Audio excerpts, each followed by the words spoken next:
Ayos muna. Eto, bigay to ni Fiang sa akin nung time na, ang tawag dyan? Yung time na nagkuan kami, parang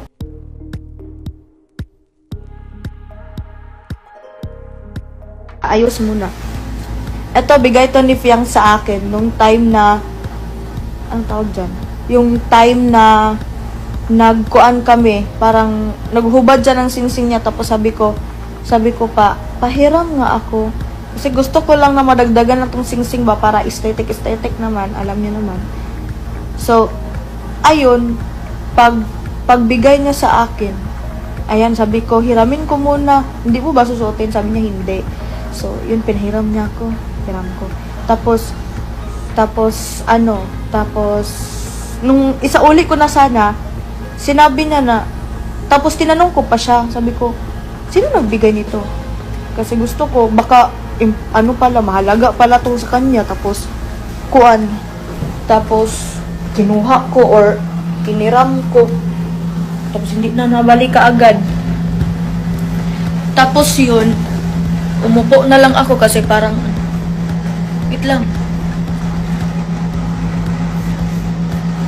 wait lang po, aayusin lang ang buhok, kabol. Tapos mag-lifting, lip balm.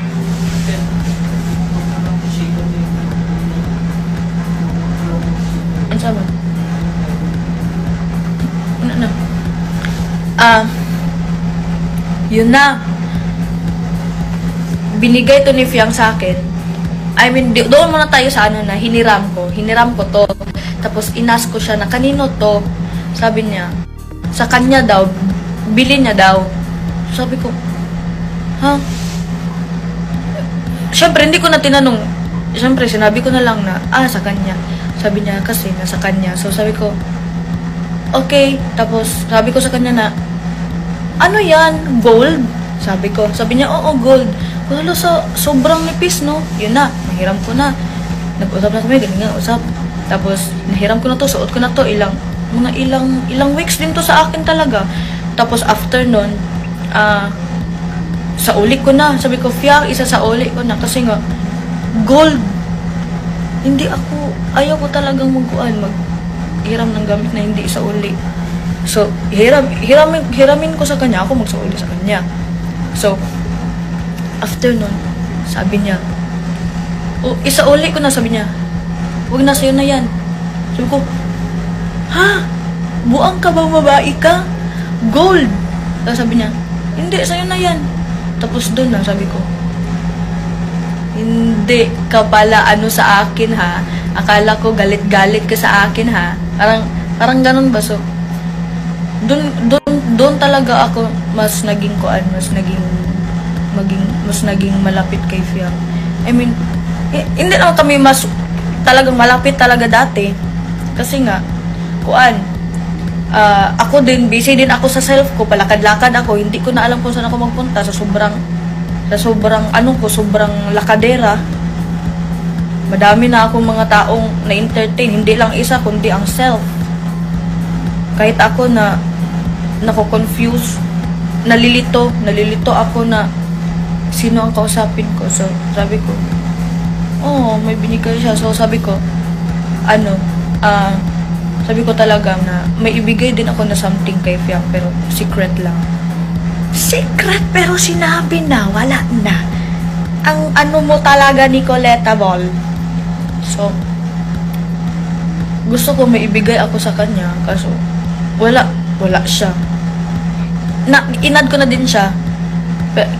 Message ko na, nag-comment ako sa niya. So, parang, sa bagay, magkikita naman kami pala.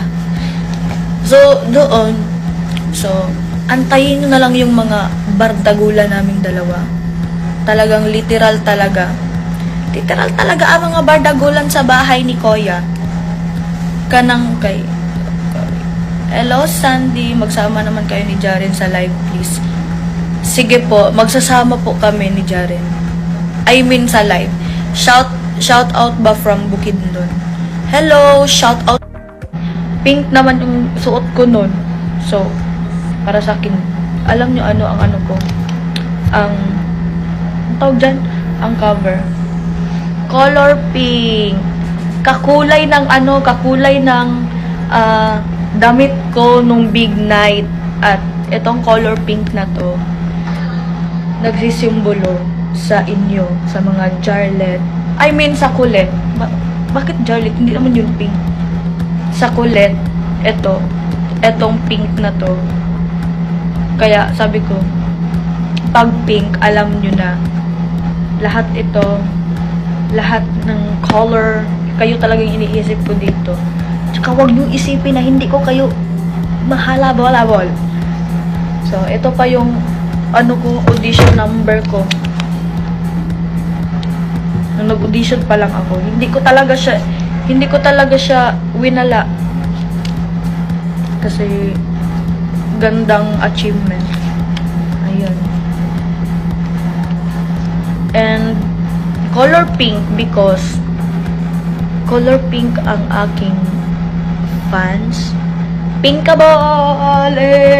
Pink, pink, pink, pink, pink, pink. So, Lavana Ball.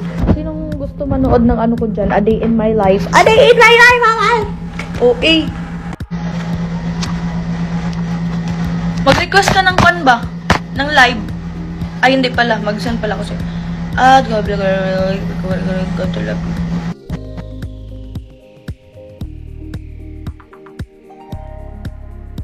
Isagot mo naman yan. Ka na talaga na tao ka. Hindi na ako dyan titira. Kuya Dengdong.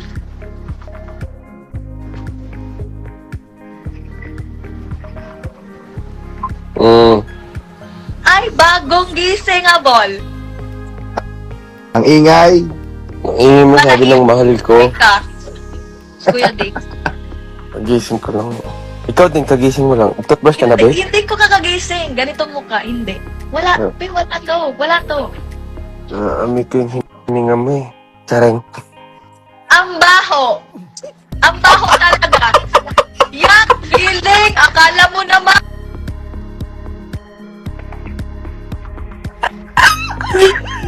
Ay, May T-Rex dito. Hanggang dito pa naman nakakabot ang T-Rex. Hello. Good morning. Good morning po. Bawal yan! Bawal yan! Uy! Be, wag mo masyado inga nga yung bibig mo. Nakikita ko yung mga housemate dyan, no?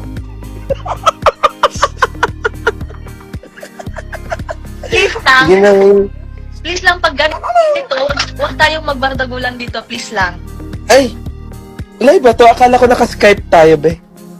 Uy! Ay, sabi ko sana ako, ibugaya mo. Bayan, sige na, mag-live ka na dyan. Bye-bye! Nasa taso lang ako. Later, available. O nang hining. Charing. Love you. Bastos talaga. Sa live ka? Oo, sa Instagram. Grabe ang bastos. Ano na? Ako ulit. Wait, sa bala.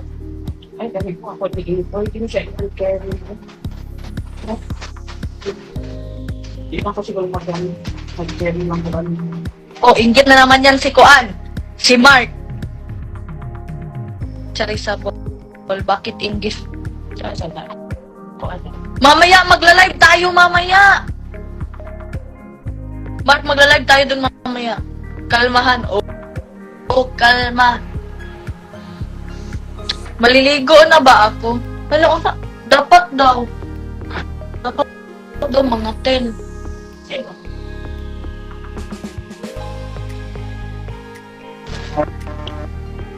Hala, grabe ang 8,423 available.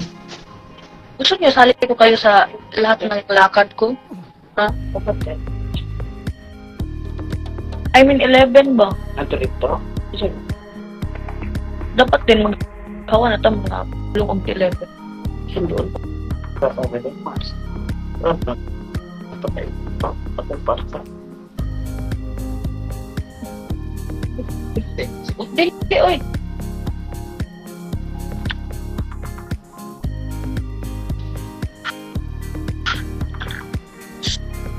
So, yun nga, abangan nyo na lang mamaya kasi magkikita kami. Oh, gyatag mo na. Oo. Magkikita kami and see you. Mamaya na naman tayo magbardagulan. 8:51 pa. Masyado pang marami tong ginagawa sa mga totoong tao. Ito, hindi to totoong tao. Kasi nakalabas lang ng bahay ni Kuya. Hindi na natutulog. Dalawa. Naman! Dalawa ko mo. Appreciate. Bye-bye! Ano yung nakita ko na kuan?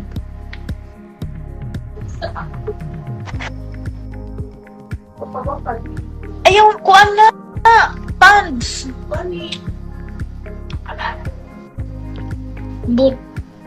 Basta ako nahiyang kuan. Bye-bye, guys! I love you so much. Ara. Aramping. Bye-bye, guys! Yun na. Binigay to ni Fiang sa akin. I mean, doon muna tayo sa ano na, hiniram ko to. Tapos inas ko siya na kanino to. Sabi niya, sa kanya daw, bili niya daw. Sabi ko, ha? Siyempre, hindi ko na tinanong. Siyempre, sinabi ko na lang na, sa kanya. Sabi niya, kasi nasa kanya. So, sabi ko, okay. Tapos, sabi ko sa kanya na, ano yan? Gold? Sabi ko. Sabi niya, oo, gold. Wala sa sobrang nipis, no? Yun na, nahiram ko na. Nag-usap na kami, ganyan nga, usap. Tapos, nahiram ko na to, suot ko na to. Ilang weeks din to sa akin talaga. Tapos, after nun, sa uli ko na. Sabi ko, Fiang, isa sa uli ko na. Kasi nga, gold. Hindi ako, ayaw ko talagang maghiram ng gamit na hindi sa uli.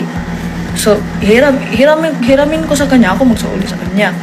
So, after nun, sabi niya, isa uli ko na, sabi niya, huwag na sa'yo na yan. Sabi ko, ha? Buang ka ba, babae ka? Gold. Tapos sabi niya, hindi, sa'yo na yan. Tapos doon na, sabi ko, hindi ka pala ano sa akin, ha? Akala ko galit-galit ka sa akin, ha? Parang ganun ba? So, doon talaga ako mas naging malapit kay Fiang. I mean, hindi naman kami mas talagang malapit talaga dati. Kasi nga, ako din, busy din ako sa self ko, palakad-lakad ako, hindi ko na alam kung saan ako magpunta sa sobrang lakadera. Madami na akong mga taong na-entertain, hindi lang isa, kundi ang self. Kahit ako na nako-confuse, nalilito ako na sino ang kausapin ko. So, sabi ko, may binigay siya. So, sabi ko, sabi ko talaga na may ibigay din ako na something kay Fiang, pero secret lang. Secret, pero sinabi na, wala na. Ang ano mo talaga, Nicoleta Ball. So, gusto ko may ibigay ako sa kanya, kaso wala siya. Inad ko na din siya. Message ko na, nag-comment ako sa ano niya. So, parang, sa bagay, magkikita naman kami pala. So, doon, antayin nyo na lang yung mga bardagulan naming dalawa. Talagang literal talaga ang mga bardagulan sa bahay ni Kuya. Kanang kay